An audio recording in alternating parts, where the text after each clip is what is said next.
Samsonova was born on February 5, 1947, in a small city in Russia. After graduating from high school, she arrived in Moscow and entered the Moscow State Linguistic University. After graduating, she moved to St. Petersburg, where she married Alexei Samsonov. In 1971, she and her husband settled in the newly built panel house number 4 on Dmitrov Street, where she would later carry out most of her crimes. For the most of her working life, she worked for a travel agency in the Grand Hotel Europe. At the time of her retirement, Samsonova had been working there for over 16 years. In 2000, Samsonova's husband mysteriously disappeared. At the time, she told neighbors he had run off with a new woman, but informed police he had simply disappeared. The police carried out searches for the man, but were unable to find him. After she had been caught 15 years later, it was assumed that she had killed him and got rid of the body.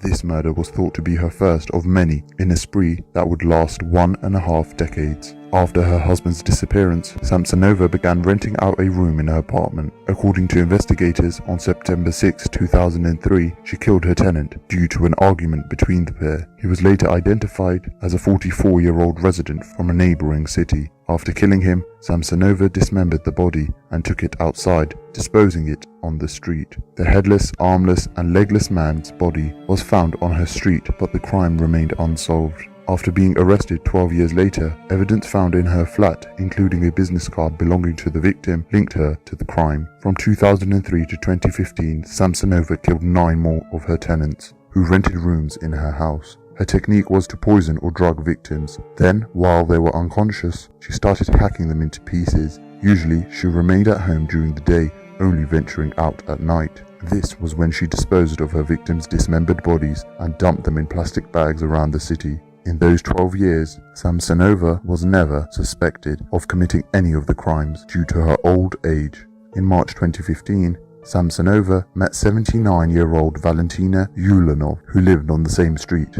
A friend of the two asked Valentina to let Samsonova stay in her apartment for a little while. Due to the fact that Samsonova's apartment was being renovated, Valentina agreed, and the two of them shared an apartment for several months, with Samsonova often helping around with the housework. Samsonova began to like living in the apartment, wanting to stay there for longer, and eventually refusing to move out. Over time, the relationship between the two deteriorated, and Valentina asked Samsonova to leave. After another disagreement, this time over unwashed dishes, Samsonova decided to poison the 79-year-old. On July 23, 2015, she traveled to a small nearby town, where she managed to persuade the pharmacist to sell her a prescription drug, which in large doses could put the user into a coma. Upon returning to the city, she bought one of Valentina's favorite salads and then put all the pills in it and gave it to the unsuspecting woman. That evening, she found Valentina's body lying on the kitchen floor and proceeded to dismember it with 2 knives and a hacksaw. She first sawed off the victim's head, then sawed the body in half. Using the knives,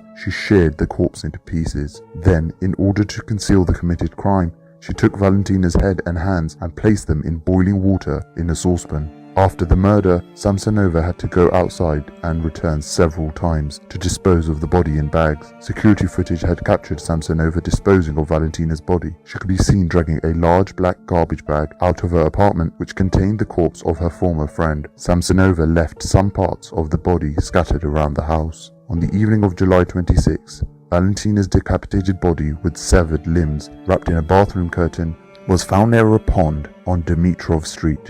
The package initially didn't attract any attention for several days until a couple walking their dog took interest in it and its contents. The identity of the deceased was established on July 27th after a survey of all the apartment residents. When they knocked on Valentina's apartment, Samsonova opened the door to authorities. Having entered inside, police officers found traces of blood in the bathroom and also fastening from the torn-off curtain.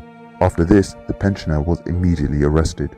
Following Samsonova's arrest, police searched her apartment, where they came across a journal which detailed at least 10 murders over the course of 20 years. Samsonova had entered details of her secret life in the diary, which she kept alongside black magic and astrological books. These diary entries were written in a mix of Russian, English and German. One of the released pages of her diary included the chilling confession of murdering one of her former lodgers. In it, Samsonova wrote, "I killed my tenant, cut him to pieces in the bathroom with a knife, put the pieces of his body in plastic bags and threw them away. Between the accounts of her killings were mundane details of her everyday existence, including phrases like slept badly or drank coffee. Russian detectives refused to release details of her diary until the multiple murder investigations were complete. In addition to the journals, investigators found blood splatters within the home as well as knives which had traces of blood on the blade. During Samsonova's first court appearance, she made many erratic statements, including blaming her neighbors who she claimed had committed the murders. She also blew kisses to the television reporters and stated to the judge that she had been preparing for this trial for the last 10 years. At several points, she appeared to be disorientated and confused, and it was stated that she had a history of mental illness. Early the following month, Russian detectives stated that they believed that Samsonova also ate some body parts she removed from the people she killed. She allegedly often removed lungs of her victims and then ate them. Just a couple of days later, they told the press that they now believed that Samsonova could have killed up to 21 people. Police did not rule out further charges, but admitted difficulties in proving other suspected murders because they could not find human remains. After being forced to take a forensic psychiatric exam, Samsonova was declared a danger to society and herself, as well as suffering from paranoid schizophrenia. She was also found mentally incompetent to stand trial, and in December 2015, she was sent for compulsory psychiatric treatment in a specialized hospital for an indefinite amount of time. This is likely to mean that claims that she had 10 or more victims will never fully be probed, even though the investigation into these crimes remains open. When she was told that she would be held in custody, she smiled and clapped her hands. Samsonova is still alive, now aged 74, without any chance of being released. After a 15-year murder spree, the serial killer granny has finally been brought to justice.